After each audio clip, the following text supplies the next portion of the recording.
Make a date with Reverend Dr. Ebenezer Markwei at 6 a.m. from Monday to Saturday on Graphic Online via Facebook and YouTube as he expounds on matters of faith. Graphic Online, truth and accuracy every day.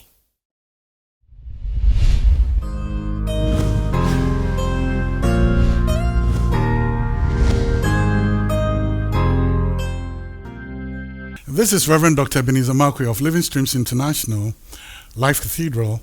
We meet behind the trade fair, behind Zenith College, bringing to you matters of faith with Graphic Online. I'd just like to say a prayer for the graphic staff. God should hold them and God should keep them safe. This morning I want to talk about what I like to call, you let me down. You let me down. You let me down. Many of us have been let down by people, and many of us sometimes we've imposed trust or reposed trust in people. Sometimes you'll be very surprised what people do and then in the end let you down. Many of us are walking in the valley of disappointment, and many of us are walking with heartaches and pain and all sorts of painful memories about what people did to let us down. The betrayals, the disappointments, the trust that you reposed in them, and then all of a sudden they betrayed that trust, or something that happened that you never expected someone to do, and then they did it. Now, we are not alone in this particular instance, and it brings me to a scripture in the Bible, or a portion of the Bible, in the book of Matthew chapter 26 verse 70. Matthew chapter 26 verse 70. Now, here's the picture before we bring out the principle. Jesus, on the night that he was betrayed, if you remember, he had told his disciples that his spirit was very sorrowful, and that it's a very sad day for him, because somebody he had trusted, somebody was just about to betray him. His name was Judas. And Jesus then decided, look, I need to pray through this night. I need to pray through tomorrow. I need to pray through the ordeal that's about to take place in my life. And now, in an emergency, in a time of distress, you would like to stand with people, or you like people you trust, you believe in, and who also believe in you and who trust in you, to come stand with you in those moments of great adversity. You want to go with somebody who is going to tell you that you are not alone. I am with you. You would like to be with somebody who is going to sing the famous Liverpool song, "You Never Walk Alone." And that person brings you an assurance and brings you comfort and brings you encouragement that, listen, we can go through this together. Now, Jesus picked up 3 of his staunch believers, those who he knew were going to stand with him. One of them was Peter. You remember, Jesus, in a very plaintive voice, asked the disciples, are you going to leave? It was Peter who said to him, where are we going? We're going nowhere. You have the words of life. We believe in you. Brought that kind of encouragement. And by the way, every pastor needs it. And every man of God needs it. He needs that assurance. He needs that encouragement. That's something for another time. But guess what? It was Peter. So Jesus picked Peter based on trust, based on mileage of trust. It was this same Peter who said, I will stand by you. Now, John, everybody knew that Jesus trusted John enough for them to go through him to get information for them. So Jesus went to James, John, and Peter. Now he went with them to the Garden of Gethsemane to pray. They became his prayer warriors. They became his support system. They became those who were going to stand with him in the midst of adversity and win that war. Now Jesus then goes and then comes to find them asleep.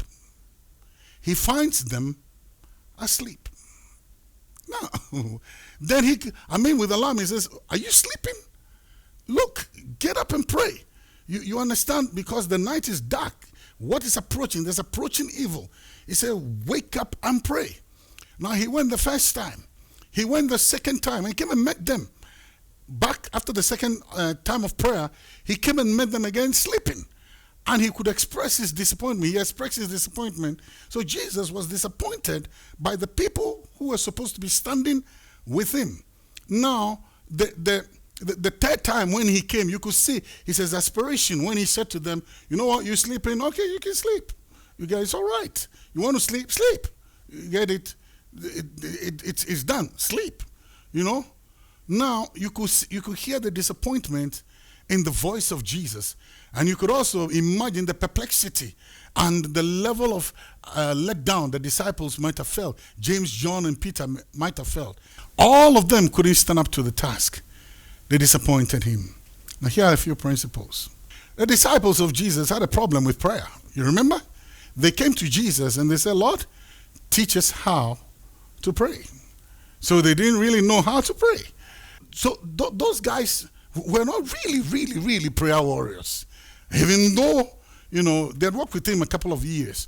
But still, I don't think they had really mastered mastered the art of intercessory prayer, mastered the art of prevailing prayer, mastered the art of standing and knocking on the gates of heaven until heaven responds.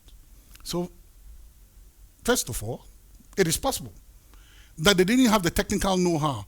And by the way, what was the topic? You can tell. Jesus said, you just watch and pray. But for me, the most important thing is, listen, those guys, they don't feel the pain, they don't feel the burden, they don't feel the pinch, and they don't feel the effects of the adversity, or they don't feel the approaching danger or the clear and present danger in which Jesus stood. They don't have that. The burden is not the same. The yoke is not the same. The anguish of spirit is not the same. They didn't feel the same way. Now here's the principle. If you're not very careful, you may repose trust in everybody when in actual fact they don't know what you're going through. They don't feel the same way you feel. Or they may promise you, we're standing with you. But I just need to let you know that there are times in your life when God is just you and God. So your overdependence on other people's support, your overdependence on other people's encouragement, your overdependence on other people's comfort may lead you to the valley of disappointment. And then you're going to look at people in the face and say to them, you let me down.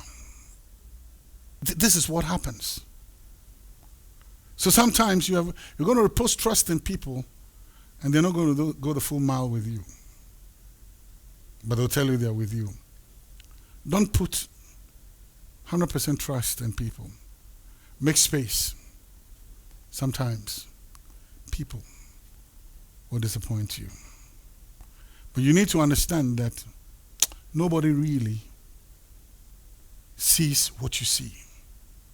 And sometimes, unless people walk a mile in your shoes, the burden you feel, they may not feel the same way. I'm not saying you are alone. No, you're not alone. Jesus was not alone. He had God. So you're not alone.